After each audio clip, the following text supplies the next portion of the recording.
Bonjour à tous, Sébastien Franc, professeur d'anglais au lycée des Frères de Rasbrook dans l'Académie de Lille. Et j'ai eu envie de partager avec vous en fait les différents projets et séquences que j'ai imaginés pour mes élèves. Et du coup, je vous présente avec cette série de vidéos les différents projets que j'ai imaginés. C'est parti! Donc j'ai décidé de faire un projet autour de Roanoke. Et du coup, je vous présente un petit peu la démarche que j'ai choisie par rapport à ce projet-là. Donc c'est un projet, je pense, qui peut être fait en fait à n'importe quelle classe, puisque je prépare mes cours en fait sur un thème en balayant du A2 vers le C1, et après c'est au moment donné des choix de répartition des projets que je vois à quel type de classe je peux donner par rapport à la difficulté que peut rencontrer un groupe d'élèves, et du coup je peux pousser le curseur de plus en plus loin du A2 vers le C1 en fonction du niveau de groupe classe, plus que en fait en faisant première, seconde, terminale par exemple, ou même au collège. Du coup, je suis parti sur Roanoke, et le premier document que je montre en début de projet, c'est ceci.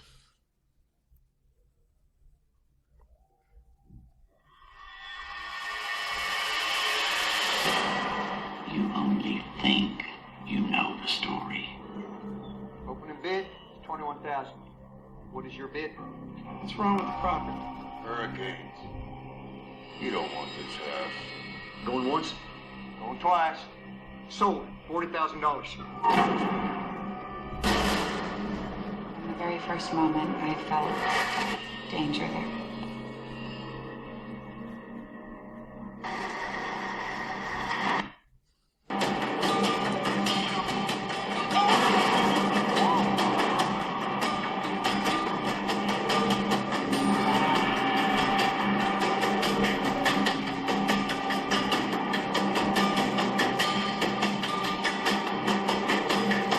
And she will kill you all. National treasure,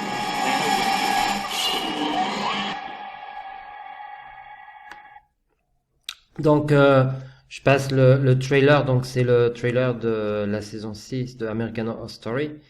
Et du coup, j'enclenche une phase de discussion autour de ce qu'on voit dans le trailer. Donc, suivant le niveau du groupe, je prends les idées qu'ils donnent. Et s'ils ont besoin, j'ai préparé une sorte de word bank qui pourrait les aider avec une partie prononciation, parce qu'en ce moment, je travaille beaucoup la prononciation et les liaisons aussi. Parce que j'ai remarqué que en phonétique, en fait, tant que les élèves n'ont pas conscience des liaisons qu'il y a, en fait, ils ont des fois du mal à reconnaître des mots en compréhension orale. Donc ça, c'est des mots que je leur donne pour enrichir la production orale, et on peut envisager en fait de leur demander d'utiliser ces mots-là dans les productions et de les barrer au tableau, et le principe c'est de les utiliser le plus possible.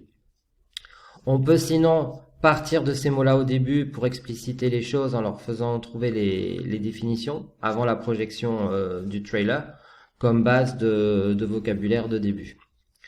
Donc on discute sur ça, et l'idée c'est de les amener à voir que c'est une série télé, qu'il y a une histoire de quelque chose de fantastique, avec des personnages qui ont l'air d'être plus anciens que les personnages modernes, et que donc il y a une histoire d'apparition, d'hallucination.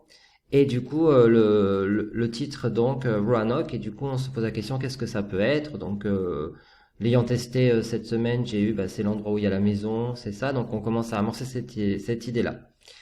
Puis, en fait, je leur distribue en fait un dossier documentaire où il y a donc cette page avec des images et des QR codes qui ramènent à des vidéos. Et puis une série de textes. Donc un texte ici qui présente en fait ces deux textes qui présentent un peu tout ce qui est autour du mystère de Roanoke par rapport à la découverte d'un nouveau livre qui est écrit, puis par rapport à la bague. Deux textes qui montrent en fait l'impact de Roanoke dans la pop culture, avec des références sur les séries télé ou les personnages de la série, avec l'importance de l'histoire, et un document sur la science, l'archéologie au service de la découverte du mystère. Et puis, je leur donne aussi un document avec ce qui s'est passé et puis a timeline. Et donc, l'idée, c'est que je partage en fait la classe par binôme, où chaque binôme va travailler sur un des 3 textes, où l'idée, c'est de faire des repérages sous forme d'investigation, de recherche, où donc je leur donne 10 minutes pour chercher des éléments dans le texte pour être capable de rendre compte en fait de qu'est-ce qui s'est passé à Roanoke à l'époque. Et du coup, pendant ces 10 minutes, ils font des recherches. Du coup, je peux passer dans les rangs, je peux les inciter à chercher ailleurs. Et en fait, ils peuvent chercher dans plusieurs textes les informations qui peuvent les aider. Et puis ensuite, on fait une phase de mise en commun où il y a quelqu'un qui dit bah moi j'ai trouvé tel mot. Par exemple, j'ai eu, puisque je l'ai testé, j'ai eu une personne qui m'a dit bah tiens j'ai trouvé le mot Croatoan et apparemment c'est un virus. Puis il y a quelqu'un qui dit ah bah non en fait Croatoan moi dans mon document c'était une tribu. Et petit à petit se crée un échange dans le groupe en fonction des documents qui sont donnés pour essayer de commencer à recréer des éléments et des choses sur ça, avec comme idée mes 3 phases qui est l'histoire de Roanoke, pourquoi c'est un mystère et quelles sont les avancées scientifiques qui essayent de résoudre ce mystère. On peut envisager de manière numérique d'utiliser un Framapad ou un document collaboratif où les élèves peuvent mettre les éléments qu'ils ont trouvés qui peut nourrir la mise en commun. Et puis une fois que cette mise en commun a été faite, on peut envisager, c'est ce que je leur ai demandé, du coup, à la maison entre deux, de choisir une des vidéos, de regarder la vidéo et de prendre des notes pour le 2e cours. Donc c'est des vidéos avec les titres qui peuvent aider avec un certain nombre de vidéos. Donc ils peuvent regarder 1, 2, 3, 4 vidéos en prenant des notes. Et ils reviennent avec les notes au cours d'après et ils échangent du coup au cours d'après. Ils échangent par rapport à la vidéo qu'ils ont faite. Et puis du coup après on peut faire la mise en commun sur raconter l'histoire de Roanoke, qui pourra nous permettre de travailler à un moment donné d'un point de vue communicationnel tout ce qui est et ce qui m'intéressait c'était les degrés de certitude au passé, la modalité, pour pouvoir dire ben il a dû se passer ça, il se peut qu'il y ait eu ça, et du coup on peut travailler d'un point de vue grammatical et communicationnel les degrés de certitude et les hypothèses au passé, pour leur amener l'idée de la modalité au passé. J'avais pensé à leur faire en tâches complexes, du coup euh,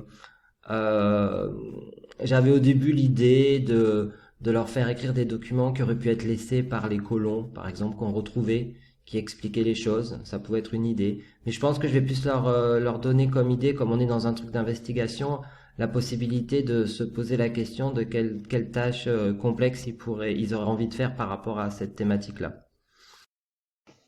Voilà, c'était l'explication du projet. Si vous voulez commenter, si vous avez des questions, n'hésitez pas donc à interagir en bas du lien YouTube. Vous trouverez les références des différents documents et du dossier sur la présentation de la vidéo, ou me contacter sur Facebook ou sur Twitter. À très vite.